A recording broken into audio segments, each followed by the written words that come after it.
Snow drifts soundlessly across the Arctic tundra. The wind scours the frozen ground, driving temperatures down to 40 degrees below zero. Above the surface, the land appears lifeless, but beneath a low rise of stone and earth, a family lives in warmth. A small flame trembles inside a shallow stone lamp. No hearth, no chimney, no furnace. Just one quiet light, and the intelligence of the structure surrounding it. Inside, the air remains near 7th degrees Fahrenheit. This is the Karmak, a semi-subterranean winter dwelling developed by the Thule Inuit and refined by their descendants across the circumpolar Arctic. For more than 8 centuries, these homes kept families alive in conditions that kill the unprotected in minutes. They were not crude shelters. They were not temporary dugouts. They were deliberately engineered thermal systems built to exploit the Arctic itself. The mystery is not whether they worked, it's how. How a structure built without metal tools, Without timber and without modern insulation, could maintain a temperature difference of more than 100 degrees between inside and out, using nothing but earth, whalebone, seal oil, and human insight. The story begins around the year 1200, during a climatic phase. Known as the medieval warm period, sea ice retreated across much of the Arctic Ocean. As the ice shifted, bowhead whales, giant filter feeders weighing up to 60 tons and capable of living over 2 centuries, Expanded into new feeding grounds in the Canadian Arctic and Greenland. The Thule people, expert whale hunters from northern Alaska, followed. they traveled in umiaks, large open boats framed with driftwood and covered in stitched seal skin. They carried a sophisticated hunting technology, toggle-head harpoons that locked beneath the whale's flesh, inflated sealskin floats that exhausted the animal, and generations of accumulated knowledge about whale behavior. But whales were not the only prize. Metal was scarce in the Arctic. Native copper lay along the Coppermine River. Meteoric iron, fragments of ancient asteroid impacts, rested on the ice of northwest Greenland. The Thule pursued both. Whales provided food, fuel, and structure. Metal provided cutting edges, tools, and social prestige. Together, these goals drove one of the fastest human migrations ever recorded. In less than a century, the Thule spread more than 3,000 miles, from Alaska to Greenland. That speed created a crisis. In Alaska, winter houses relied on driftwood, carried down rivers and deposited along the coast. But farther east, driftwood vanished. The tundra had no trees. The coast offered no timber. And experimentation was not an option. Winter meant 6 months of darkness. Exposure could freeze flesh in minutes. Shelter had to work immediately. The solution came from the ocean. A single bowhead whale provided everything: meat, blubber, and a complete structural frame. Its mandibles stretched up to 15 feet, curved and immensely strong. Its ribs were long and flexible. Its shoulder blades broad and flat. Its vertebrae dense and stackable.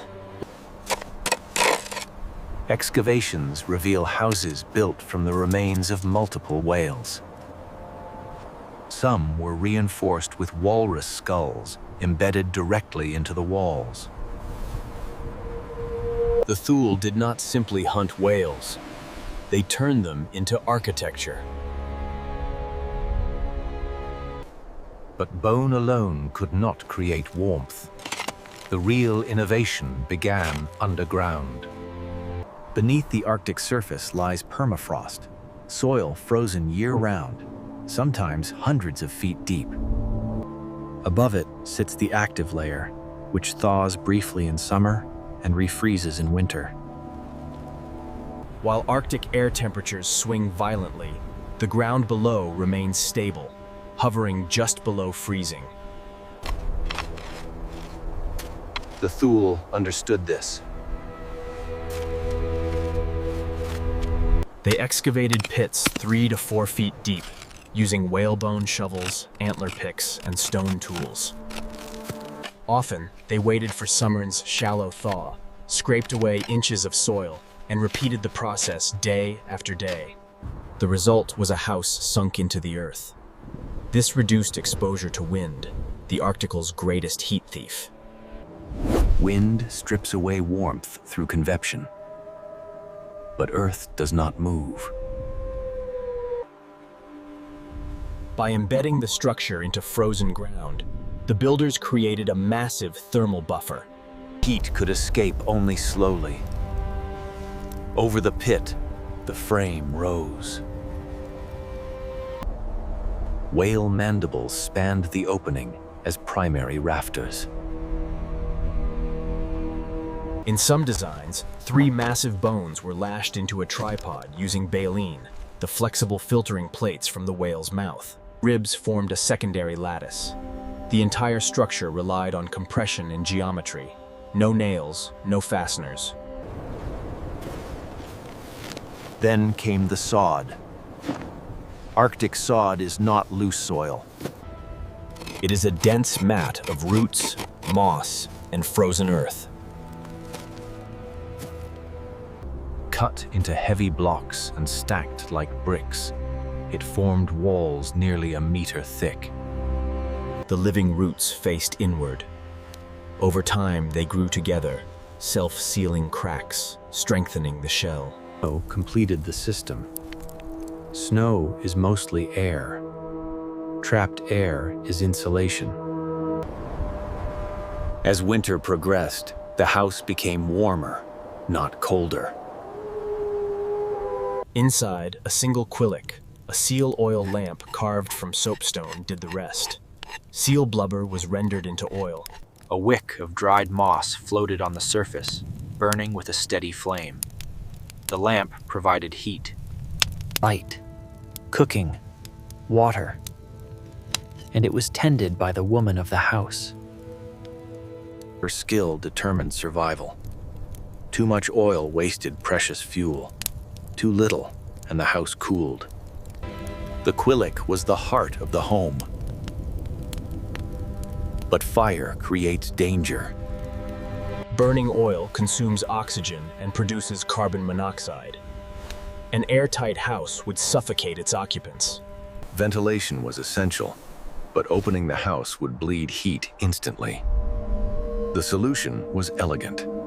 The entrance tunnel sloped downward from outside, dipped below floor level, then rose into the living space. Cold air entering the tunnel sank and remained trapped at the lowest point. Warm air inside, lighter, could not escape. The tunnel acted as a passive thermal seal. At the roof's peak, a small hole, called the konik, meaning nose, allowed the house to breathe. Warm air rose and escaped slowly. Fresh air was drawn in through the entrance. A continuous convection loop. No fans, no machinery.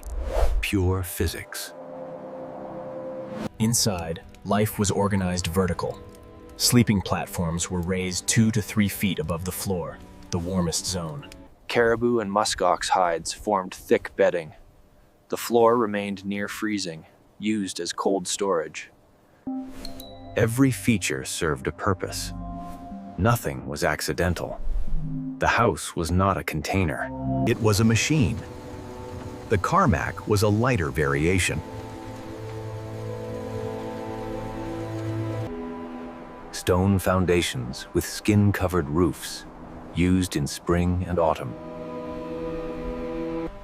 Later, Inuit builders incorporated salvaged wood, canvas, and metal from European contact.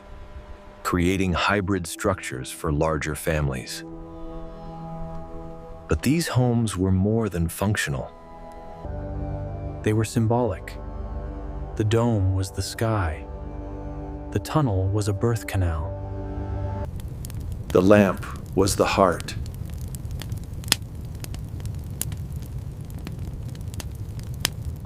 Some entrances were framed with whale mandibles.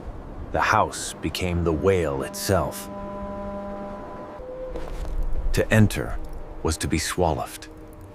To live inside was to be protected. Ancients. In winter villages, houses were often linked by underground tunnels, allowing movement, social life. At the center stood the qagiq, the communal house, a place for stories, dance, knowledge, and memory. Survival was cultural as much as physical. That partnership with the Arctic was broken in the mid-20th century. Government relocations replaced these living structures with southern-designed houses. Thin walls, large windows, no cold traps. They failed. Fuel dependency rose. Mold spread. Ventilation collapsed. And with the house, social systems unraveled. Today, the knowledge is returning. Communities and heritage groups are rebuilding traditional forms, not as museums, but as solutions. The Karmak stands as proof. Advanced technology does not always mean complexity. The Karmak is not a relic. It is a blueprint, waiting to be remembered. They built with earth, bone, snow, and air. And for 800 years, it was enough. The Karmak is not a relic. It is a blueprint, waiting to be remembered.